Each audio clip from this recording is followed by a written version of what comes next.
The Ascension Window in the front of the sanctuary in the chancel was designed by Louis Comfort Tiffany and installed by the Tiffany Studios of New York in the Vermont Street Church downtown. The window is a memorial to Charles F. Sales, who was the treasurer of the church and died in 1902. His widow, Frances Tuttle Sales, donated the window, which was installed in 1905. The window was originally named Ascension with Passion Flower and Vine, and it had two more lancets, very small lancets. In the Vermont Street Church, these were installed beneath the main part of the window, which is what we see here in front of us. Those two lancets contained the Passion Flower and Vine, so you will not see them, you will not see the Passion Flower and Vine in the window as it appears in the current church. Those windows were sold to members of the congregation when the church moved up here to North Meridian Street in 1959. The window is one of the few items from the old church that was moved to the new church.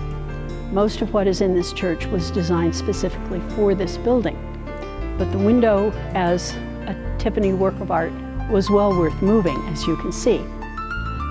At some point, probably in the move, the top panels of the central lancet and the lancet to the right of that central lancet were damaged, and they're repaired with a purple glass that doesn't quite match the rest of the window. You can either regard that as a desecration or as an honest repair that doesn't try to recapture the wonderful colors of Louis Tiffany. Tiffany created stained glass by the method called pot glass. That is, the colors were actually mixed in the glass when it was molten. They weren't painted on or added later. His formulas for creating these colors were a very deep secret and were not passed on.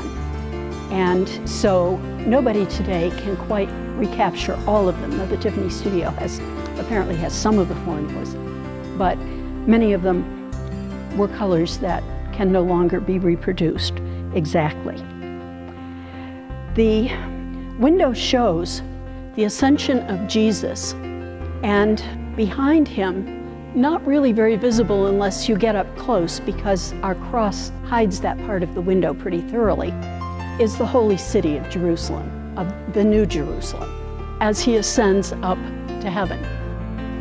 The lower level depicts the disciples, and as you can see, one of them is looking away from Jesus. The others are either looking directly at Jesus or looking toward him in prayer. But one is looking away, and that, of course, is Judas. One of the interesting things about the portrayal of the disciples is that there are one or two of them that could well be feminine. Their sex is not terribly obvious when you look at it. If you look at the window with binoculars, by the way, you can see detail that isn't really obvious from in the pews. Surrounding Jesus and above him are angels welcoming him to heaven. And the ones above him, because they are leaning down and very much foreshortened, aren't real easy to identify from a distance. But those are in fact more angels looking down on him. The face of Jesus is very beautiful in close-up. What looks like just an extension of his beard and kind of strange is the cowl neck of his robe. And if you look at it closely, even from the pews, you can tell that that's part of his robe. But it's worth looking at the face in close-up because it's very beautifully done. At the bottom of the window, the very bottom, behind the cross and some of the pipes of the organ, is the dedication of the window to the glory of God in memory of Charles F. Sales. It really is just an astonishingly beautiful window.